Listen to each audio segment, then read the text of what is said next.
Welcome to the Vinny Rock Podcast. Much more than this, I did it my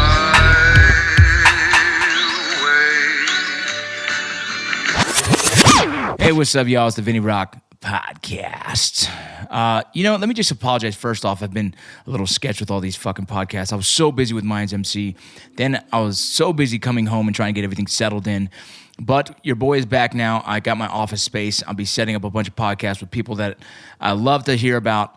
You know, my podcast is all about trying to just interview and talk to people that are inspirational or just having a good conversation for you guys listening.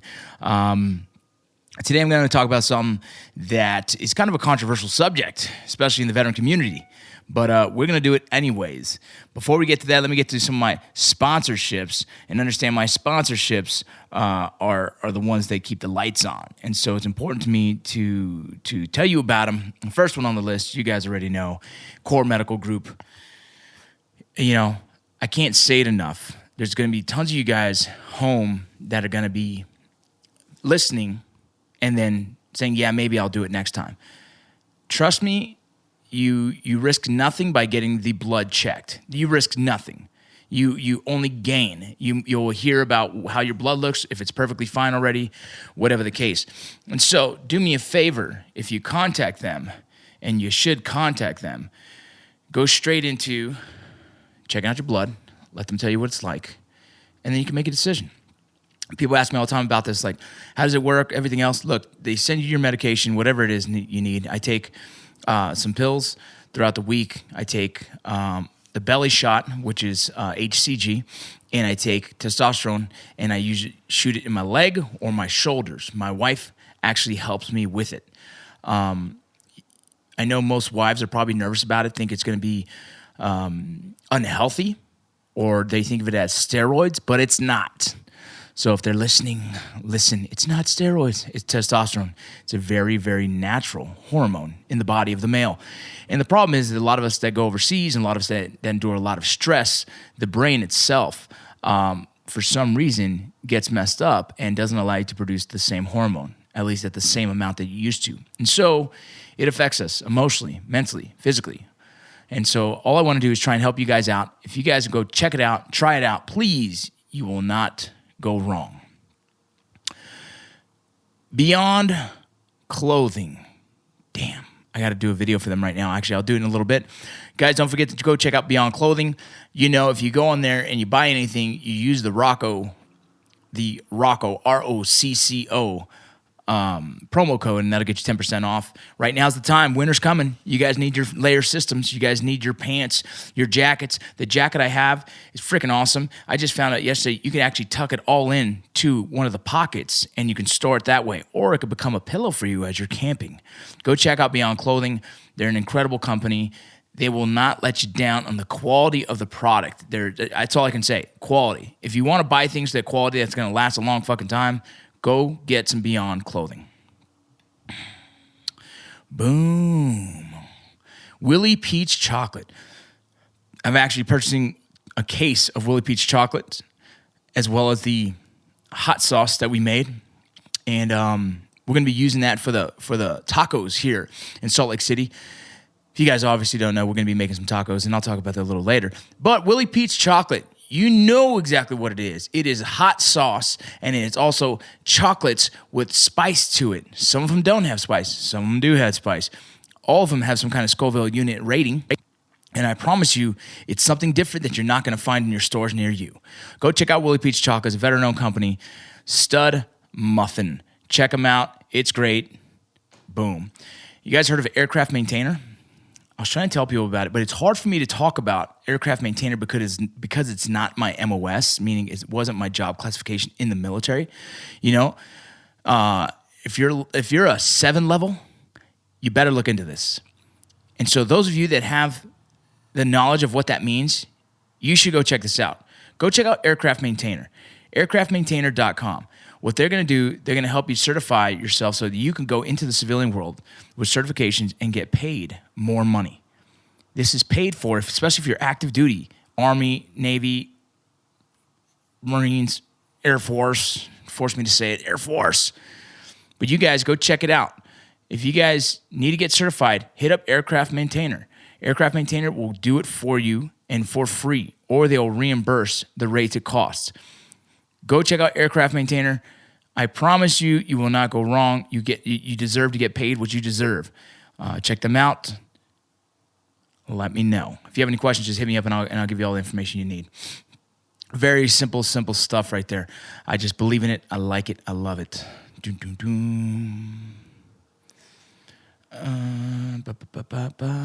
Man, Hero Sports, that's a big one. You guys already know what that is. But Hero Sports is a nonprofit that me and Mike Barker founded. And the goal is just to get sports for veterans. And so, it's really hard to ask for money all the fucking time. It really is. It's like, it gets old asking people for money. And so I decided, I'm done asking for money for the nonprofit. What I'm going to do is I'm going to go ahead and make money. I'm going to make the guys work hard for the money. And when they do that, I think we'll be able to make more money as a nonprofit using less effort, right?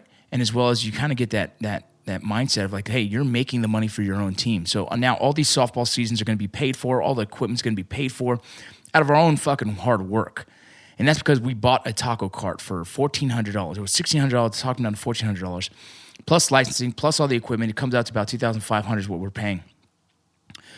But this is how I'm going to hopefully, me and Mike are going to grow Hero Sports to be one of the biggest nonprofit organizations out there by hard work. We're going to work for our money. I'm tired of asking corporations for money. I'm tired of asking people to donate. It's just frustrating as all hell. And I said, you know what? Let's do it the right way. Let's make the money, and all the money that goes from buying these tacos goes straight into the organization. I'm able to figure out how to make it as low cost as possible, low overhead, so that more money goes right into the veterans' pockets. Buy a taco, help a vato. Trust me, right now we're starting in Salt Lake City. If any of you guys listening have any kind of hookups on a taco truck, a taco cart, and they want to support us by donating that, well, that would be beautiful. If someone wants to donate their time to wrap it, that would be beautiful. Anything you guys want to help us with, I'm done asking for money. I'm done asking for the handouts, but that would help us turn around and make more money for the organization. Eventually, hopefully, we can open up an actual taco stand, a taco shop, and continue to grow the organization. The goal for Hero Sports, I'm actually going to have Mike on the thing, but the goal for Hero Sports is to be able to have physical therapy around the nation for veterans trying to get themselves back active. Back active as in out there walking around, hanging out with their kids, playing sports again, whatever the case may be. Right now, we're starting with sports. It's a beautiful thing to watch. A lot of these guys have had a lot of growth since joining the teams. And, we're excited about that. Another one of our sponsors is GMR Gold. GMR Gold does the Bullion Box. It's a subscription box. It's monthly. All right. What I do with my kids is I actually just, I pay for it. I'm not worried about what shows up. It's more for the fact that me and my kids get to enjoy opening up a box, opening up a bag, and seeing what the gold and silver and precious metals that are in there. Sometimes it's coins, sometimes it's cool medallions. Whatever it is. It doesn't matter what it is. What I'm doing for my kids is something that they're going to remember for the rest of their lives. So that's why I do it. Check it out. It's GMR Gold or Bullion Box. Use the promo code ROCCO, and you'll get yourself a little discount there. Last but definitely not least, Ranger Up. Ranger Up is a sponsor of the podcast. I'm super pumped that he is. I feel like I'm going to let him down every time because it's I just feel like Nick, I respect Nick so much as a business owner. And, he said he wanted to jump on the podcast. I just don't know if it's going to be beneficial for him because my podcast isn't that big. You guys got to share it. You got to tell people about it. Either way, Ranger Up. Check them out. All the shirts, all the gear. I use the sunglasses. I freaking love them. The ones I'm using right now, they're polarized. They're the Patriot. They are freaking insane. They have that square body. It looks really good on my face, the way my jaw is set up. And I love them. I think you guys should check them out. Seriously. They are beautiful. They are clean looking. Made by Ranger Up, so you know it's quality. Hit them up. Use the promo code ROCCO. Get yourself a little discount. Let them know that you're listening. I love you guys. Let's get to the podcast. Oh, man. So there's two podcasts I'm going to knock out. One of them today and another one a little later. A little later, I'm going to bring my buddy Vince Rockwell on here to talk with me. But on this one, I want to talk about something that, you know, obviously everyone knows the space that I'm in the veteran community and what I present on social media, what I write about, my book, what I do public speaking on, and a lot of it is about veteran transition, right? And when I say I hate labeling it veteran transition, because in all honesty, it's just transition, right? And if you've read the book, I talk about how transition is not a veteran issue, it's just a life issue. We all have transitions. You know, the kid that graduated high school going on to college, that's a transition. The kid that's going from crawling to walking, that's a transition. The dad who's going through a divorce, that's a transition. And it all so on and so forth. So life is nothing but a fucking transition. But in our community, in military and law enforcement, shit, in the Latino community, and I think in a lot of communities, it has become the norm to associate brotherhood and camaraderie with alcohol. And like, I want to make sure everyone knows I'm not alcohol bashing, because I myself have spent plenty of years drinking and drinking to enjoy my time with my friends. But I've also grown. I've gotten older and I've kind of realized, like, man, what a weird concept that has been. It's very strange for me to believe that drinking was the answer. And not so much the answer, but like, for some reason, we are trained, especially in the military, but I'm saying military and law enforcement, we all do it. But we're trained that drinking is part of the community. And if you're not drinking with the guys, you're kind of, you know, pushed to the side. You're not as close to these guys. I've even said it myself as just a dude who drinks, saying like, man, someone who doesn't drink, I don't trust them. I've said, that's come out of my fucking mouth. I've said that before, and it blows me away. Now I'm 38 years old. I have a lot of control of how I drink and when I drink, because I can tell you right now, I didn't have that control in the past. I would just drink. I come from a family that drinking is very common. You know, it wasn't uncommon for my father to have 6 beers a day, you know, and not be drunk, just like it's just him drinking water. The Latino community is very common to just drink. You know what I mean? When you get together and you have parties and families, it's a big, you eat and you drink, right? And so I've associated my whole life is, if I'm going to have friends over, I need to have a lot of food and I need to have drinks. That's what I've been grown into. That's what a lot of us have. But at the same time, now you go into the baseball. When I started playing college baseball, that was the same thing. After you hang out and camaraderie comes drinks. Let's drink. Let's party. And those are the college days, and that's okay at that time, right? I think we're all learning at the time. We're all growing. We're all getting released from our cages, and we're trying to figure out life. So drinking is a big part of that. I'm not saying it's okay. I'm just saying I get it, and it was part of my life. And that's a time that obviously I didn't make all the great decisions. So that's why I'm not currently still playing baseball. But then I go into the military, and the drinking thing continues. And we party, we finish these courses, and the first thing we do, let's drink, and we go out drinking. And the cycle continues to be the common denominator in entertainment and camaraderie was alcohol.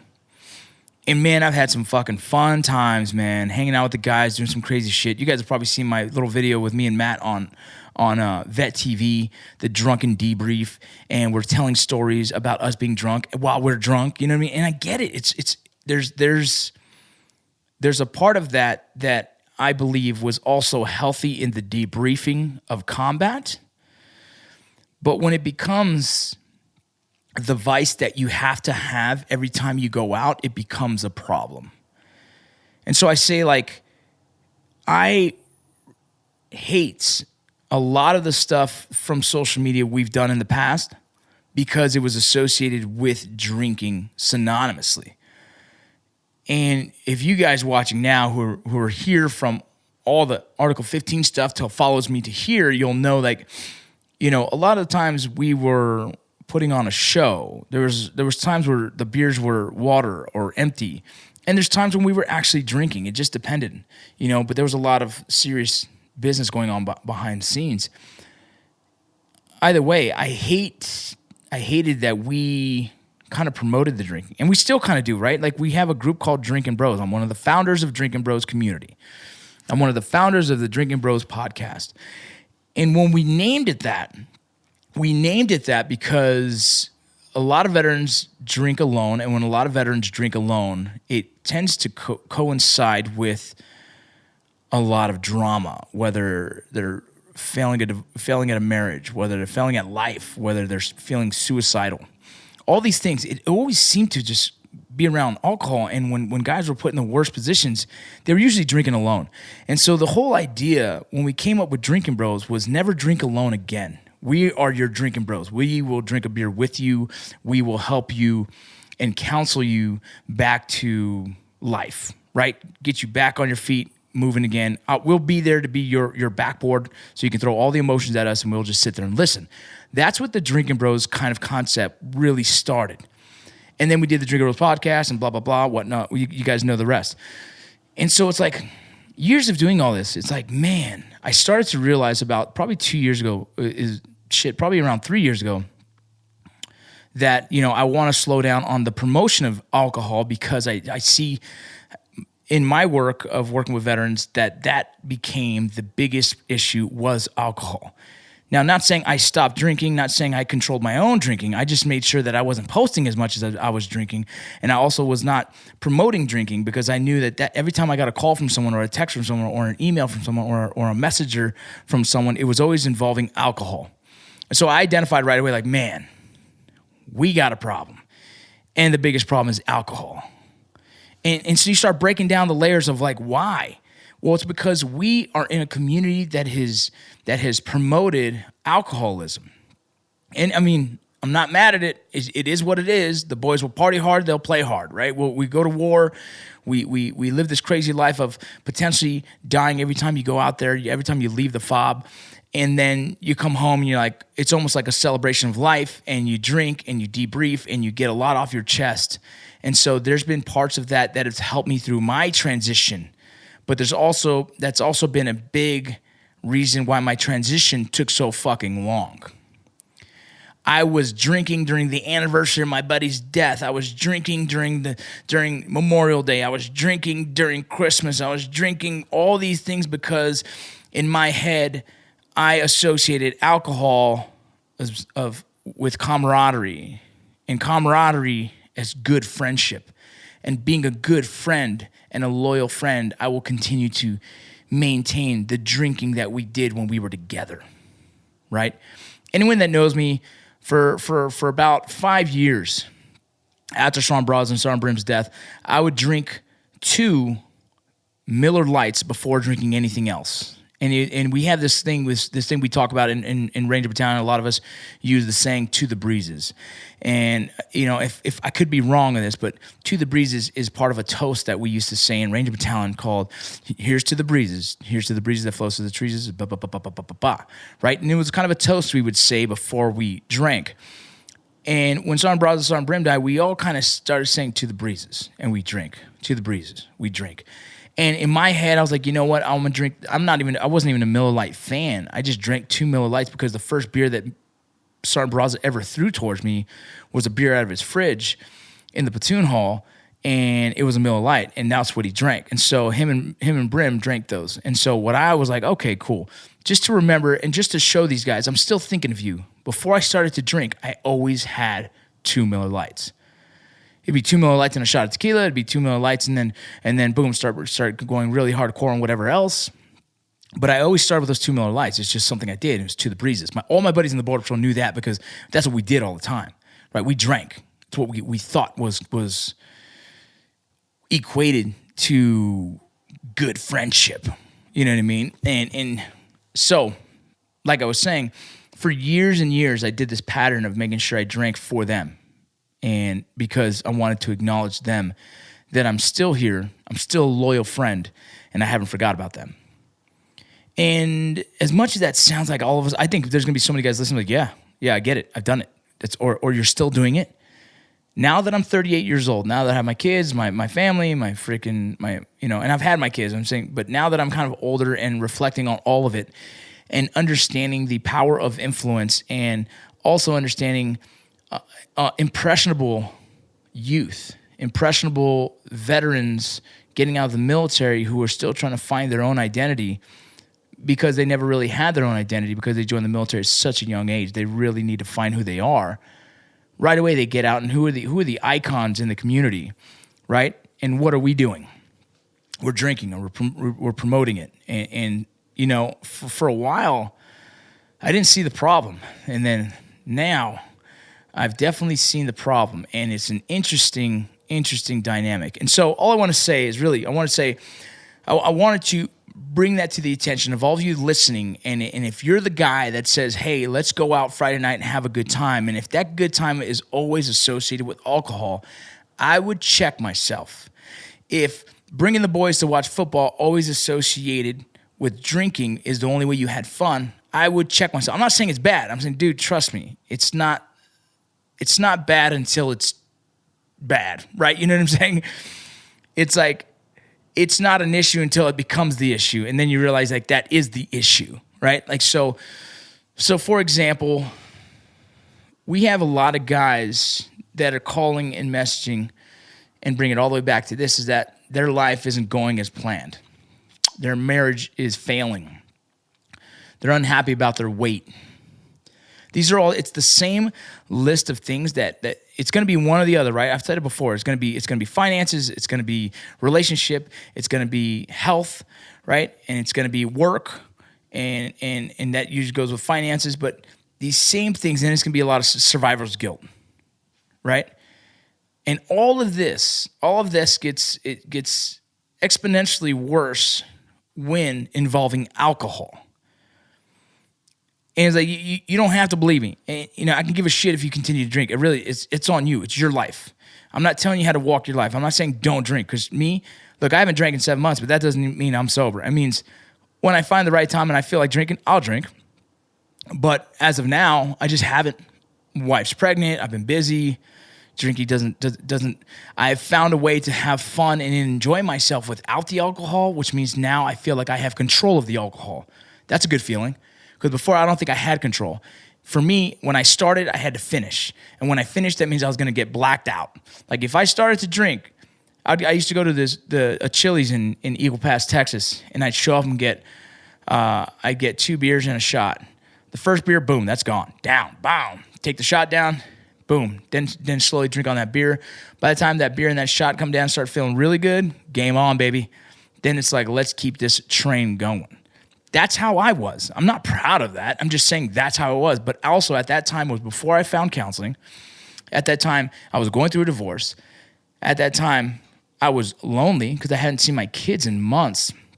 I was living in a room at a house in the middle of the freaking ghetto where the drug trade was hot, where they're running dope behind our house. I was sleeping on 4 blankets folded for the cushion of my bed and a sleeping bag and a pillow. And that's all I had because the situation of the marriage was bad and I was giving them all my money and I was surviving off of $500 a month, right? So it just wasn't a comfortable scenario. So I was unhappy in all aspects of life. And so I just medicated myself with alcohol. And it was the wrong answer, right? It was the wrong answer. It is what it is. You know, I learned from it. But I'm saying, you know, we all go through that. And I realize now that's not how I want to manage my issues. Right now, I'm not in the shape I want to be. Alcohol is not going to help. Right now, I have all these kids. I'm trying to spend as much time as every single one of them. Also, to try and make all these companies successful that I'm doing, as well as acting. Alcohol doesn't help that. You know what I mean? Waking up with a hangover doesn't help, especially at my age. The hangovers last like 3 fucking days now. Either way, I'm just saying that life became more clear for me that when alcohol wasn't something that I had to have, when alcohol wasn't the vice that made me have a good time. I have been completely trained to believe that having a beer with my friends is what friendship is. And so the reason why I bring this up for all you guys at home, big important thing for me in my life is doing the checks and balances on myself, is self-accountability, self-awareness, looking in that mirror and say, okay, here's where my life is, here's where I want it to be. And all you guys listening right now, I hope when this podcast is over, you can sit there in your car while you're driving to work or you're at your home, whenever you're listening to this, and actually think, okay, is my life where I want it to be? Is everything perfect? Which the answer is probably going to be no. We get it. Nothing's perfect. But how's my health? How's my relationship with my significant other, my girlfriend, my wife, whatever? Is that relationship solid?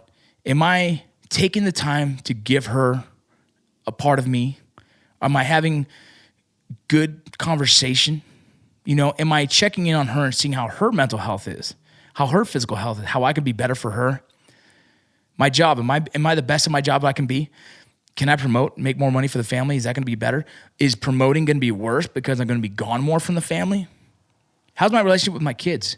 Do I call them? Do I check on them? Am I there? Am I relevant in their lives? Did I teach them how to exist? Have I taught them how to change the oil? Have I taught them how to change a tire? Have I taught them how to defend themselves in case of a bully? Have I been there for them, helping them with their homework, teaching the boys how to shave the right way, teaching the girls not to be soft and be tough females who are independent?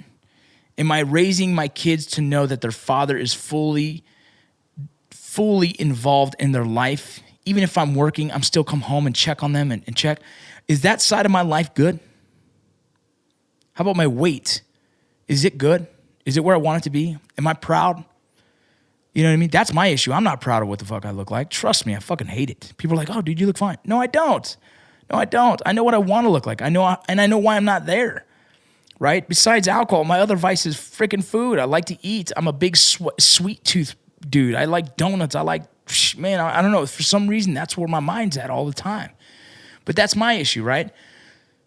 What else is there? How about emotionally, personally inside, right? How do you feel? If you're not at the top of your game in every one of those, well, then in my head, you should probably work at that. And I'll tell you, what slows you down in every single one of those is beer and alcohol. Like my own buddies going to listen to this podcast and be like, what the hell? I would say, look, man, I'm not telling you don't drink. I'm telling you, this is your life, man. Do whatever the fuck you want with it, bro. You don't pay my bills, so I don't care. But I'm going to tell you the mistakes that I've made in my life, and if somehow you can learn from that, awesome. I don't need to drink a beer to hang around my friends and have a good time.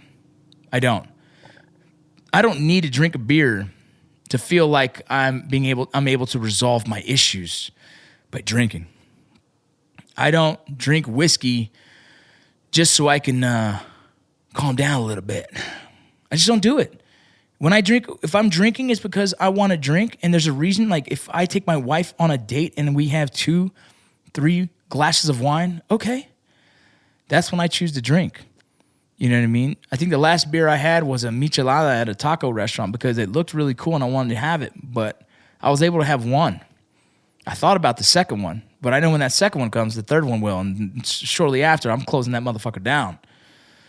So having that control was something for me I'm super proud of.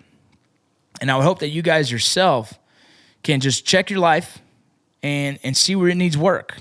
And your vice might not be alcohol. Your vice might not be alcohol. There's something in your life that is that. And I'm just saying, all I want to do is tell you a little bit about my life and where I'm at in my head and why the alcohol thing has been frustrating, because every time a veteran comes to me that he's struggling, alcohol is involved. Every single time. And if that's not enough statistics for you, I get hit up probably 5 times a day with someone that's struggling. And every single one of these dudes drink. There hasn't been one that said, no, bro, I'm sober. Life isn't working. There hasn't been one. And there might be out there, I'm sure. But the alcohol does not help. I'll guarantee that. So check your life, man. The veteran community, we have an alcohol issue. Not only that, law enforcement, everyone else, all you guys, just be smart about it. That's all I'm saying. All I'm saying is be smart and realize if you have a problem, get help. If you need help, hit me up. We'll find the resources for you. That's all I got for you. I love you guys. Thank you for listening to the Vinny Rock Podcast. There you go. I sound like I'm drunk. Bye. I did it.